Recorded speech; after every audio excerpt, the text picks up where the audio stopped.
They call the Bhagavad Gita a Brahma Vidya text. There are 3 Brahma Vidya texts in Advaita Vedanta, which are the Upanishads, the Brahma Sutras, which are a concise summary of the Upanishads, and the Bhagavad Gita. A Brahma Vidya text is basically knowledge of the absolute truth. There's 2 types of enlightenment, we can call it. The enlightenment of regular science, what we call regular science, the science we generally think of, has solved a lot of problems in this world.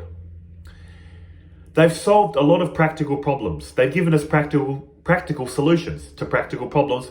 The other type of science, Brahma Vidya, is the science of the absolute, the science of God realization. And this is important for us in our daily life. They say one who knows the absolute truth knows everything. Not that you become all-knowing, as in you know every bit of information about everything. It just means by knowing the absolute, you know everything in the sense of, once you know the fabric of the ocean is water, you know what every wave, whirlpool, ripple and bubble is made of.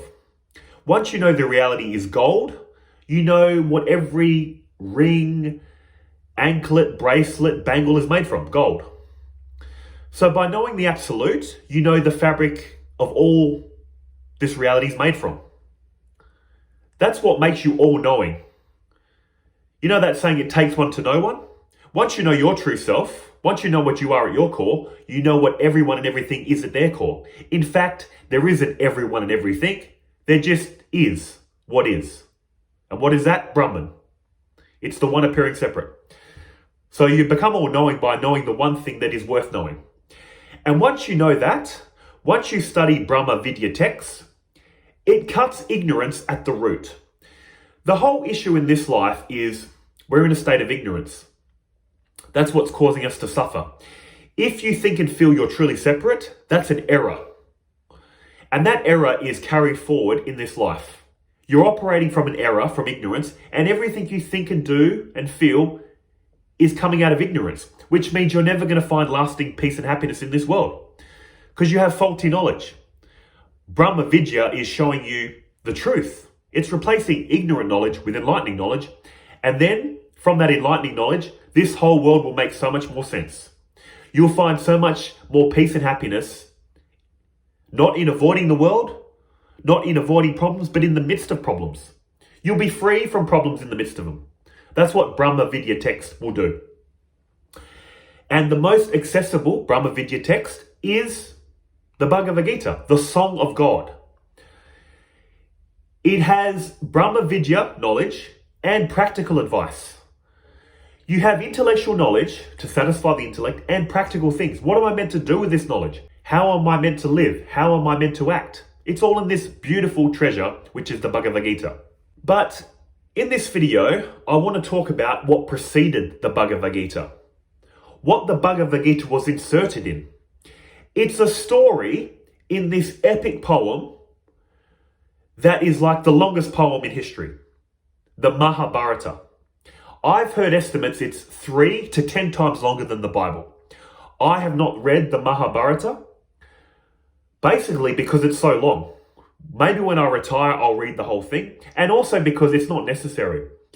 Because all the spiritual wisdom is basically found in the Bhagavad Gita. But having said that, I listened to a 3-hour summary of the Mahabharata. 3-hour summary. That's how long this thing is. Just for the fact I wanted to know what was the backstory to this epic war in the Bhagavad Gita. And it is a beautiful story, a beautiful summary. And it's going to be the main theme of this video, which you'll see from the title, which is basically, are spiritual people weak pushovers meant to just be passive and submit? No. This is not what spirituality is about. And this lesson will be perfectly captured in the whole feel of the Mahabharata. I'm also going to talk about chapter 1 of the Bhagavad Gita, and in future videos, I want to talk at least about chapter 2 and 3. Once you understand chapter 2 in the Bhagavad Gita, that's like the whole vision for the rest of the other 16 chapters to follow. The whole outline of the Bhagavad Gita is found in chapter 2. It's the vision, it's the framework. So I really want to spend some time on chapter 2 and 3, at the very least, and maybe future chapters, but we'll see what happens. But getting back to this Mahabharata, when I first came to the Bhagavad Gita, it did strike me as weird that God would be encouraging Arjuna, the good guy in the story, to fight. He's saying, stop being in a state of despair. Fight this war. He's basically telling him to engage in an act of violence, a war. Coming to it as a newbie, I thought, why would God be promoting war, violence, telling Arjuna to fight? It's not until I realized the context of the Bhagavad Gita that this all made sense. The Mahabharata is, briefly, I'm not going to give you a 3-hour summary. It's basically a family war. There's a fight for the throne. The good cousins and the bad cousins. The good cousins, Arjuna and his other 4 brothers, are the rightful heirs to the throne. There's a whole story on why that is.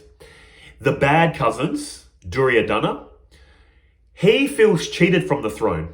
He feels like it was rightfully his, and there's a story for that too. You can kind of understand for him, but the thing is, throughout this whole story, Duryodhana, the evil cousin, is constantly trying to screw over the Pandavas, the good cousins, Arjuna and his 4 brothers, constantly. He tries to poison one of the good cousins. His name was Bhim, out of jealousy. He tries to lure them all into this house and burn it down. Tries to destroy them so he can claim the throne. He lures them into a rigged dice game where they basically lose everything. Lose the kingdom, lose themselves, lose their wife. Only one wife between 5 brothers. How does that work? I won't get into it. There's a whole backstory for that. Basically, they lose everything in a rigged dice game. It's rigged. They go into exile. There's conditions for exile, which seem impossible, but they overcome it. He still doesn't honor that they've met the conditions of exile. They even get to the point where they say to Duryodhana, look, out of a sense of peace, we'll give you the kingdom, but just give us 5 villages. There's 5 brothers, just give us 5 villages. You can have the rest. He says, no, I will not even give you the amount of land that you can put on a tip of a pin. He wants the whole thing, Duryodhana. He's not happy with claiming the whole thing except from 5 villages. He wants the whole lot. Basically, this whole story is the good cousins are doing the right thing, upholding Dharma, the right way to act, moral, right way to act, all that kind of stuff. Duryodhana keeps screwing them over, is adharmic, going against morality. They try everything, playing by the rules, offering him the whole kingdom except 5 villages. Constant. He doesn't back down. And this is what culminates in this epic war in the Bhagavad Gita. And why does Arjuna not want to fight? Because he asks Krishna, his charioteer. Krishna, interestingly enough, is also a cousin. He's a cousin to Arjuna and Duryodhana. And there's a reason why Krishna's with Arjuna and Duryodhana has Krishna's mighty army. There's another story for that. But basically, Arjuna, at the beginning of the Bhagavad Gita, says, Krishna, can you take me to the center of the battlefield so I can see who we're fighting? Because this is an epic war. This is a war that involved all of India. It was called Bharat, if I'm not mistaken. That's why it's called the Mahabharata.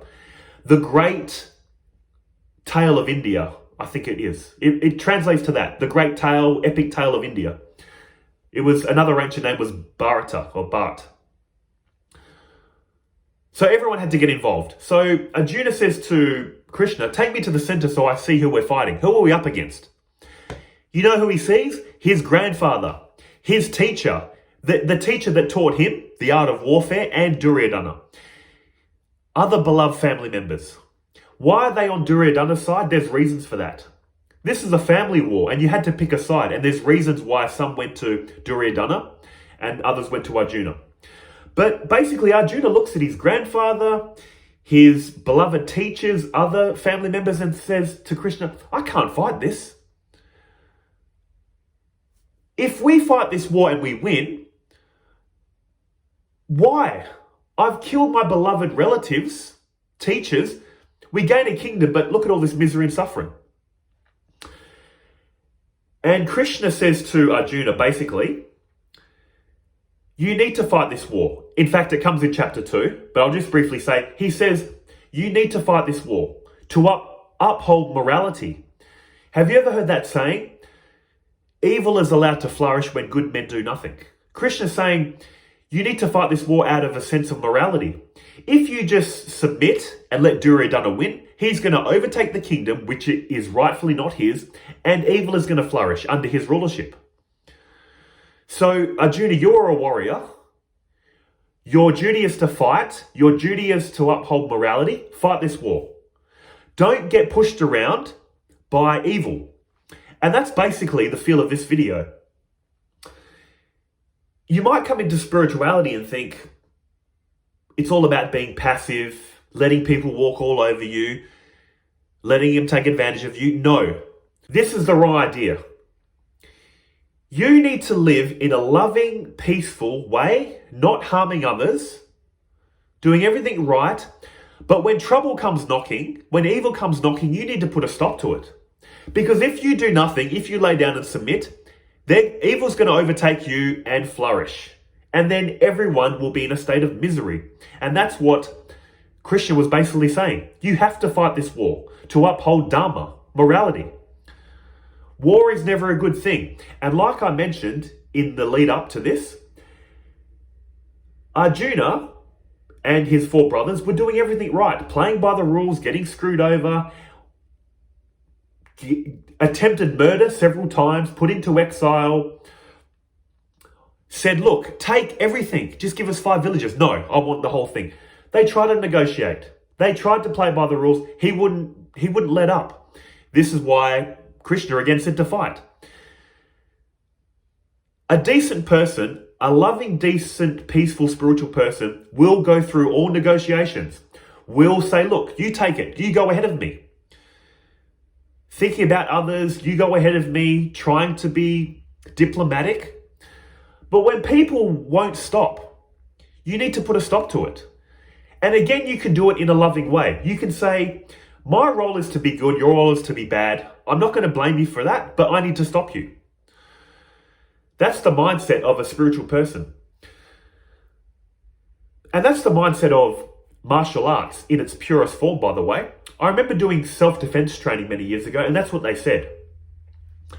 The very fact someone's grabbed you means there were so many things you could have avoided to stop that from happening to begin with. You know how most self-defense teaches you, when they grab you, do this and do that? They say the very fact that they grabbed you, something's went wrong. Because unless someone's mentally deranged and they just grab you out of nowhere for no reason, there are signs before this happens. You get into a little back and forth conversation. You may bump them or they bump you. And then it gets into talking, name calling. You know what I'm saying? The situation starts getting inflamed through words, through body language, through ego, and then punches start flying, people start grabbing each other, and then you need self-defense moves.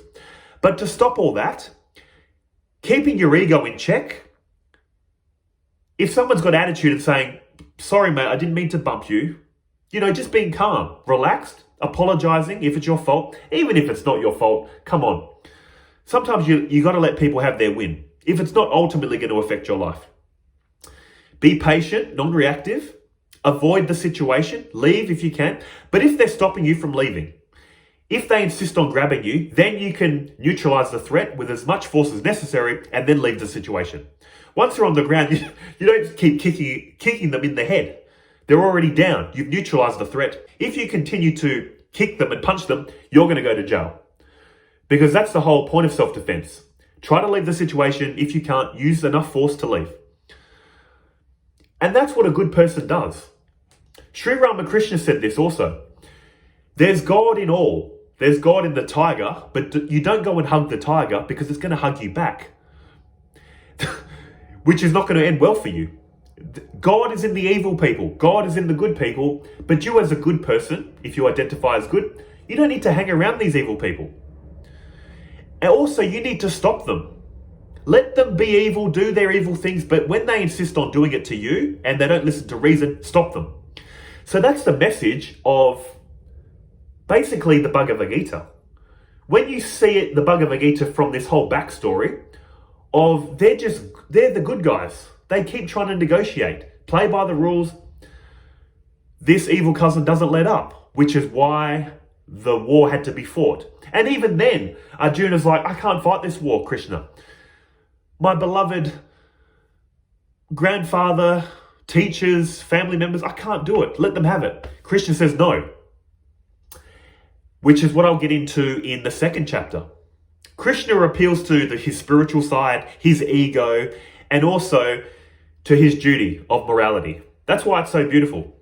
I'll leave that for chapter 2, but I just wanted to make this video to tell you guys the Bhagavad Gita is a beautiful story inserted in the Mahabharata, and the lesson I was trying to impart in this video is, if you're a spiritual person, operate from the root of love.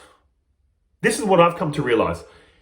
Operate from the root of love. Have no hate in your heart. Always try to act in a peaceful, loving way. Never inflame the situation. And here's another thing I found. Even when you do that, even when you speak calmly, lovingly, even when you're in a disagreement with someone, saying, look, you see it like that, I see it like this. This has happened to me 2 or 3 times in my life. They'll use your spirituality against you. They'll say, I thought you're so loving, understanding. Basically, they'll gaslight you. They'll use your beliefs against you. Basically, they'll yell at you. If you don't react, they'll start gaslighting you, saying, I thought you're so spiritual. I thought you're so loving. They'll try to trigger a response. If they can't get to you through their words, they'll try to use your own words against you. And I fell for this in the past. I thought, yeah, I'm so loving, I'm so caring, I should change. You get gaslit and then you think you've got the problem. Not anymore. What I've realized now is, as long as you operate from the root of love, as long as you're patient, non-reactive, you also need to acknowledge you have wants, needs, you have feelings as this person. To accept all of reality is to also accept yourself. If you're a reasonable person, if you're not asking for too much, if you're just expressing how you feel and that makes them angry, don't fall for their tricks. They've got the problem. We know, especially if you're on the spiritual path or you've done a lot of self-help, self-work, you know, when you're very mindful, when you're operating from love, patience, when you're just trying to genuinely get your point across, as opposed to, you know, when you're operating from ego, anger, you know, when you're very passive aggressive. When you sincerely know, I'm not operating from any hate, passive aggressiveness, I'm just trying to get my point across, and they're taking it the wrong way, remember something, they've got the problem. See, that's the problem. If you're a spiritual person, you're trying to practice patience, love, compassion, practice. Spiritual practice. You're trying to be better. So don't let people use that against you and say, I thought you're so loving, spiritual. I thought you're so patient. If they're not going to practice what they're accusing you of not practicing, don't even bother with them. See how they're accusing you, but not trying to be better themselves. So look, all I'm saying is don't fall for their traps. Operate from the root of love. Try every way to make the peace. If they don't let up, they're very abusive verbally or physically, stop them. Leave the situation. You don't have to hate them. You just need to realize you need to be stopped. What you're doing is wrong, and I need to leave the situation. I don't hate you. I see God in you, the very person that's upsetting me right now. But as this person, the ego can't apply unconditional love. Unconditional love is the nature of reality. Unconditional love is unconditional acceptance. That's what this reality is. Everything that's happening is happening because it's already accepted. It's already loved from your true self. But this egoic self cannot love unconditionally. It cannot accept all types of behavior. If someone's acting rudely, nastily, if you enjoy it, some people like the drama. If you like conflict and drama, you'll hang around that person more and more. But if you come to the point where you're like, I do not resonate with this. Maybe in the past I resonated with conflict and drama, but right now I don't. So I wish you all the best with your conflict and drama. I'm going to remove myself from the situation. Your ego cannot love unconditionally. Unconditional love is your true self. The ego always has conditions. As unromantic as this sounds, it's true. Think of someone you think you have unconditional love for. Perhaps the closest you'll get is a mother to its child. But for everyone else, I'm sorry. When we say we love someone unconditionally, we say that because we kind of know the personality they are. We know kind of things they won't do. For instance, people that know me well know I will not be an evil person. I don't have hate to be evil. So people can say, I love you unconditionally. But if something came over me where I started acting really evil, for instance, the people that say they love me, if I started torturing their family members, screwing them over, doing the most nasty, evil things, I can say, but you love me unconditionally. You're putting a condition on your love. What's the problem with me hurting these people? See what I'm saying? Don't think you can love unconditionally. It's not for you, it's for God or your true self. The best you can do is become a compassionate person, empathetic person to the best of your ability and hang around like-minded people. And stop these bad people. Don't feel guilty for stopping bad people. Reality is one and undivided, but when it is filtered through a mind, a dualistic mind, it splits off into good and bad, right and wrong. The best expression of truth is right, good, love. The worst expression is wrong, badness, hate. So if you want to be the best expression of truth, go on the good side. Respect that the bad side has to be there. Respect that they have to be as they are, but don't put up with their crap. Stop them. Try every strategy for peace, reconciliation, patience. If it doesn't work, stop them and then go elsewhere. Exactly the message of the Bhagavad Gita, ultimately. Because once you know what happened in the Mahabharata, you realize this guy, Duryodhana, evil cousin, will not stop. Constantly. Always breaking the rules, always screwing over the Pandavas, Arjuna and his 4 brothers. They had to be stopped. So once you see the Bhagavad Gita in that light, you realize this war had to be fought. Krishna was right. But if you come to the Bhagavad Gita and don't have the backstory, you're like, why is he promoting violence? Why doesn't he promote love and unity? In fact, in the Mahabharata, Krishna says to Duryodhana, he says, what you're doing is wrong, Duryodhana.